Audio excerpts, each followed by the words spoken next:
Hey guys, a really exciting video today. We've worked through a whole bunch of theory things, major scales, minor scales. We've looked at chord scales. Now, if you buckle down and learn a full major scale, you've actually learnt all your modes without realizing, and that's kind of what I want to teach you today. So just before we get into that, check out the Patreon. I'll be putting some material in regards to this lesson up on the Patreon for members. So for as little as $2 a month, you can access that. There's a whole bunch of tiers that give you access to different things and simply just allow you to contribute more if you enjoy these videos. A few people have come on board lately. Derek Lee Goodread on the $20 tier. He's going to get a lot of regular mentions. The $10 tier, Sand Channel has moved into that. Thank you, Sand Channel. The Guitar Emporium have got on board. So thanks to the Guitar Emporium in Port Melbourne. Check them out. There'll be a link there.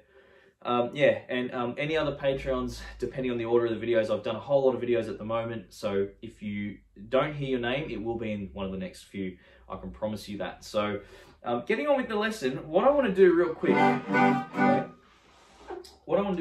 is actually put my slapback pedal on.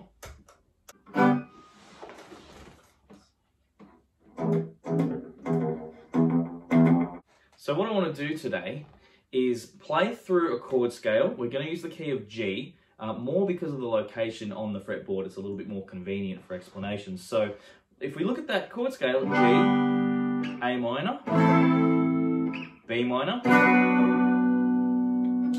C major, it's a little warmer, or you can play the C here in a root 5 format. So there's a video on this. Look up my chord progressions videos. Any of those, I actually show most of those chords.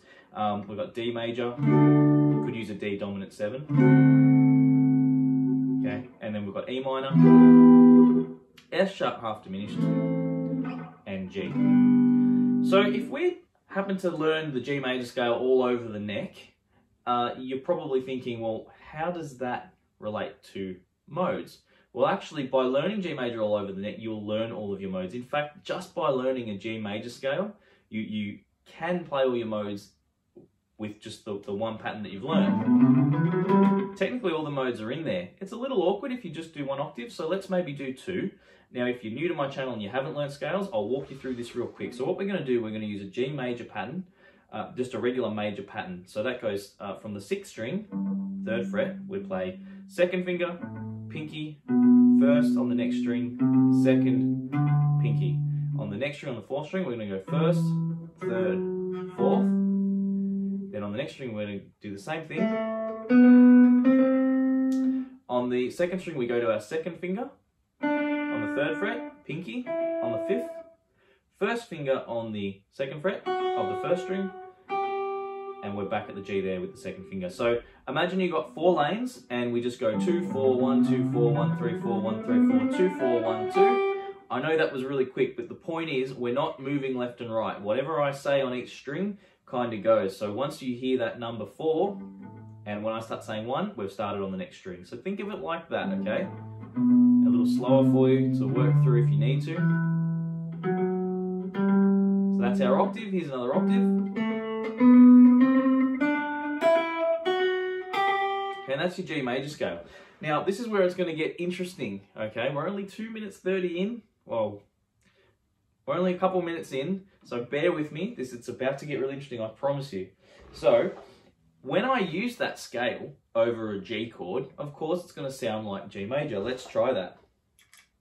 Let me just make sure there's nothing on this loop that's going to blow up the speakers and stuff. Alright, so I'll just turn the loop down a little with my foot, which is tricky.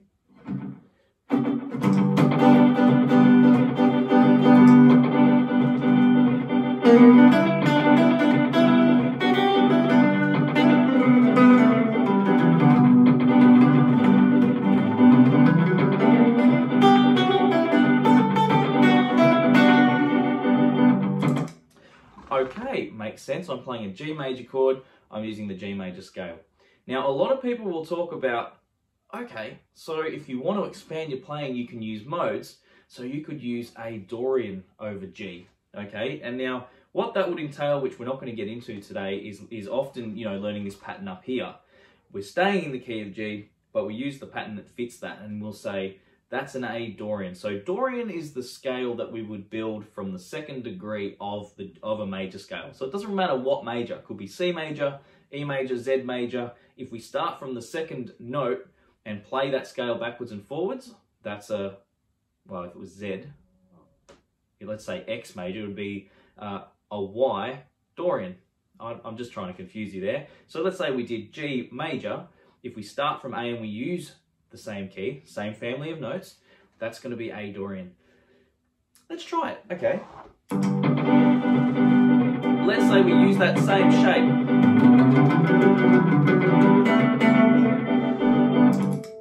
Guess what? It's the same damn thing. We haven't changed the key at all. So if anyone starts teaching you modes like that and they don't explicitly explain to you that it's just a shape, so if they've moved up and said use the A Dorian shape, because I'll teach that. I will say we can learn the different shapes and learn the names of the different shapes, but that's not using them as modes. What I did then was not using a mode at all.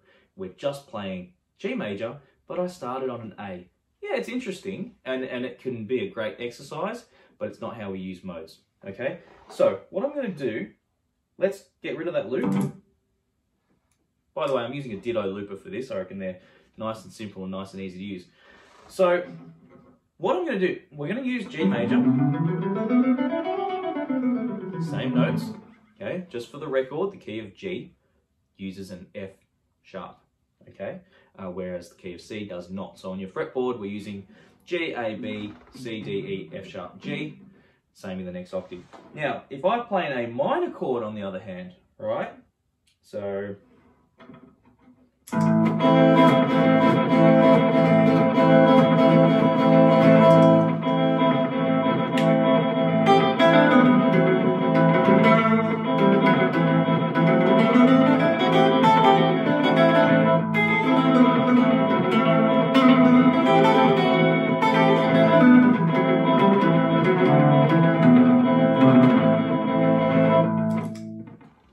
now we have a mode, okay? I was still just using the same pattern I taught you at the start, but having armed you at the beginning of the video with all the chords in the key of G, I started on that second chord as knowing that it's part of the key of G, and then I utilized that scale. That, my friends, is called a Dorian, and that is how the Dorian should sound. Now, what was really interesting about that, using that scale, we generally, our ears understand two things in a key. Our ears will understand quite clearly the major scale, which is built from the first degree. So in this case, it would be G. And the minor scale, which is the same family of notes, but built from the sixth degree. So in this case, 1, 2, 3, 4, 5, 6. So the scale that we build from the sixth,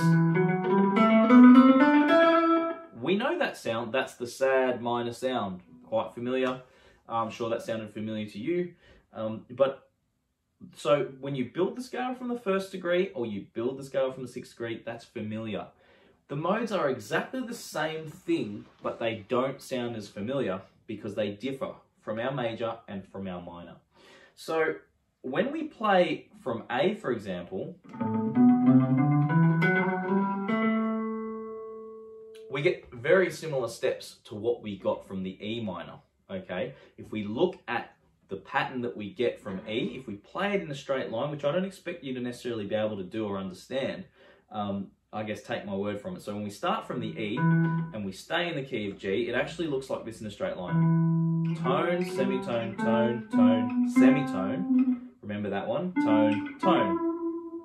So that pattern there, tone, semitone, tone, tone, semitone, tone, tone, that's a regular minor scale. So if we did that from A, so tone, semitone, tone, tone, semitone, tone, tone, right? But what happens when we play from the A, we do not get that same pattern and it sounds a little bit strange. Have a look, we get tone, semitone, tone, tone. Now before we did a semitone here, and that sounds quite natural to the ear, but this, tone, semitone, tone, tone, tone, semitone, tone, sounds wacky. It's that F sharp there, which sounds a bit strange. So from the A, 1, 2, flat 3, 4, 5. Normally in a minor we get a flat 6, which would be an F, but we're not, we're getting a natural 6.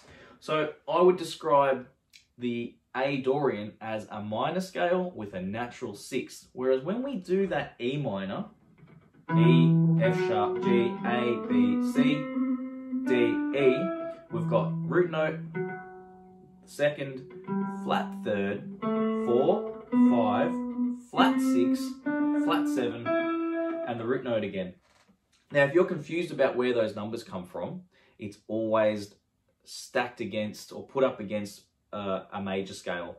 So when I say against an E, right, when I say a flat third, it's because the key of E normally has a G sharp. So whenever we analyze any scale, we reference it against that scale degrees major scale. Yeah, it gets very confusing. So A would normally have F sharp, C sharp, and G sharp in the major key, but this is getting way too wordy. I apologize. It's getting a little bit too complicated. I didn't quite want it to get to this, but if you followed along, great. If you haven't, just relax because it's about to get back into the practical stuff, okay?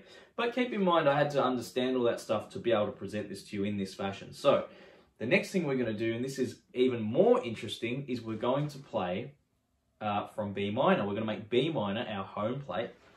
And let's see how that sounds. Let's delete that. Just turn the volume.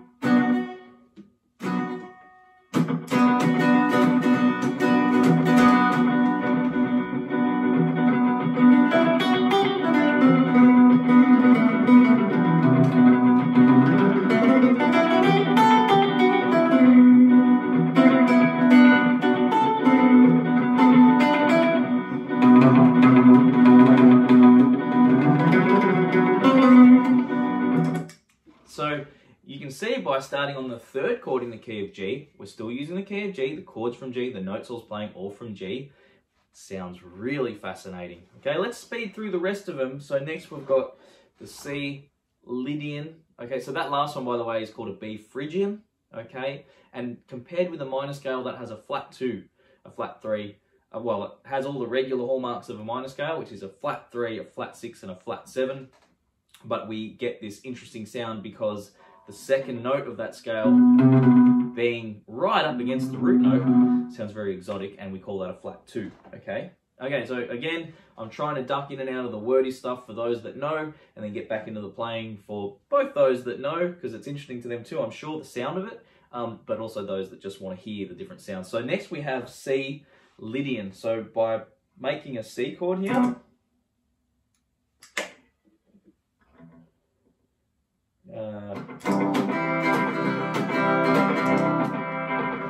but using G major.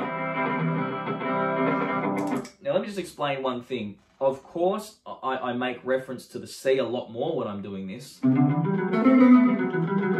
That's kind of my reference point, but we still are using the family of G major, and by knowing your shapes in the fretboard in G major, it's a lot, it's obviously quite easy, or a bit easier to do that.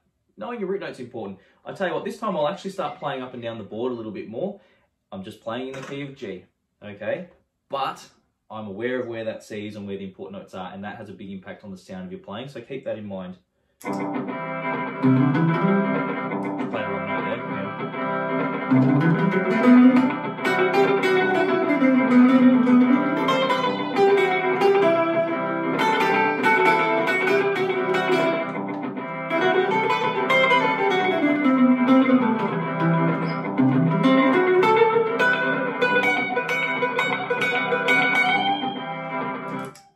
Okay, so the note that really stands out there for me is the sharp 4, and that's simply because in the key of G, we get that F sharp as a 7th degree, but against the C, our brain wants to hear the F, because that would be regular major scale from C.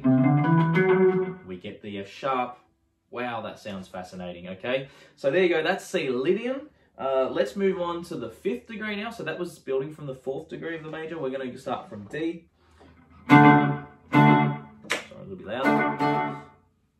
You can see that pickup's a little weak, so it's actually not a bad idea for me to record with that one and then solo with the other ones, ironically. Here we go.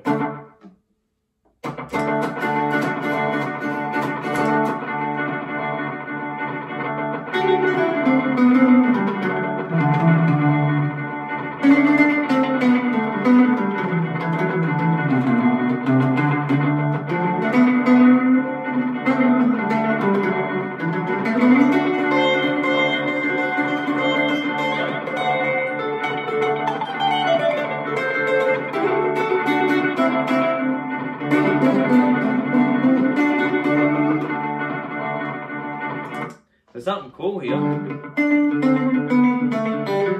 little bit of Runaway Boys vibe. I'm not sure if it's in that key. Can't remember, but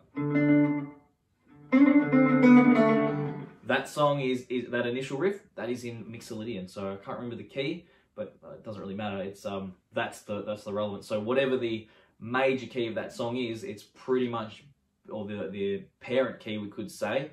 So if it was in the key of G, for example, it kind of centers and has its home plate at D, and that gives it that flavor, because a regular D major scale, D, E, F sharp, G, A, B, C sharp, D, well, in the key of G, we don't have a C sharp, we have a regular C. So that gives that different flavor, okay? So I hope you're enjoying this. This video is going longer than I expected it would, but I'm having a good time doing it, so I can only assume and hope that you're having a good time watching. So we've hit D. Now if we happen to go from E minor, this is just the related minor, and probably won't seem all that interesting now. So let's try it.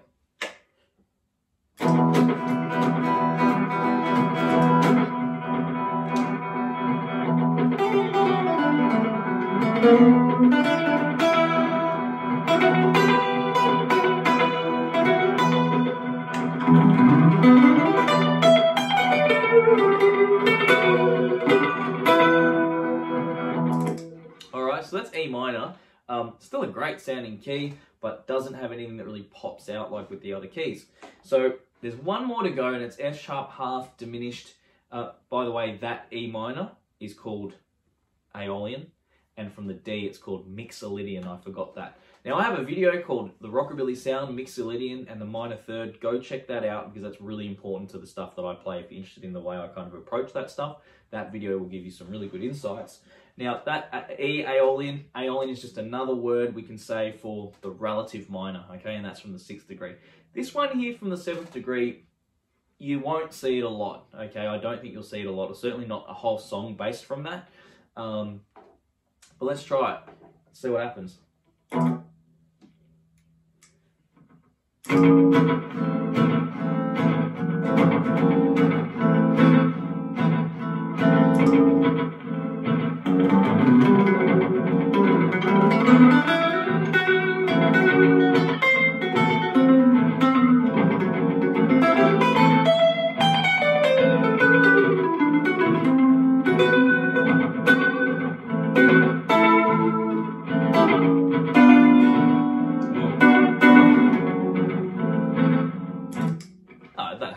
That had its value, actually. I should practice that one more because it's good. But the funny thing is, I'm still just using the same scale all over the neck, okay? Definitely slightly different references to notes in the way I approach it, because I'm thinking about, you know, root notes and thirds of that chord, but it is still just G major all over the fretboard. All right, so the final thing, and if you've stuck around, you're about to be rewarded, because this is actually one of the really important things. Maybe I'll do a separate video on this, because it's probably worth addressing in a whole separate video, but chords and how you write progressions in the different modes, guess what? Guess what chords you can then use. If I was going to write a song in C Lydian, or in D Lydian, or in B Phrygian, what chords would I use to match that exotic sound? The funny thing is, you just use the chords from G major. It's exactly the same. So now I'll give you an example of a progression you might write. A B Phrygian progression, for example. This will be interesting. Actually, you might have seen I did a video a little while ago. A song I just called a song 2020 because I wrote it and it was 2020, and it's just before everything got weird, actually. That.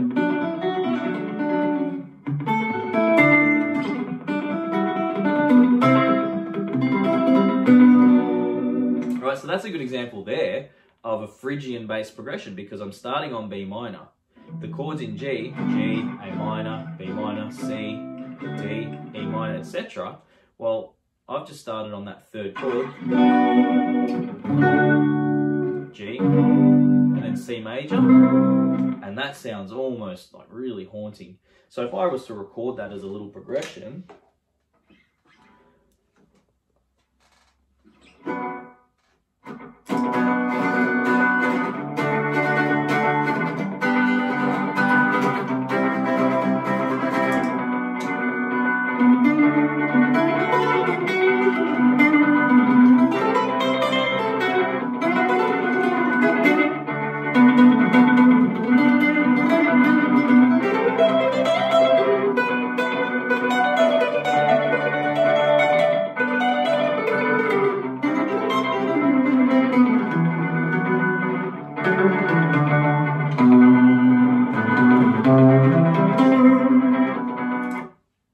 you know who comes to mind when I think of that progression? Tim Burton, the guy that wrote the sound score for Edward Scissorhands and The Corpse Bride and all that stuff. So you can see how effective that is. And I'll do one more example because, you know, you're probably just you may just be wrapping your head around it. And I mean, the more examples, the better, I guess. Let's say we do D mixer Lydian. Okay, let's take that.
Okay, so with those very basic chords and trying to keep the scale as major scale as possible, it was a little cheesy. I would definitely start putting minor thirds and doing my thing with those. With each chord, you can really start to do that sort of thing.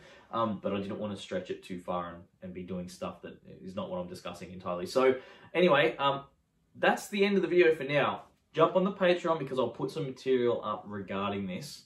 I'm not sure what yet. I actually haven't prepared that, but there'll be something there that's useful. I promise you that.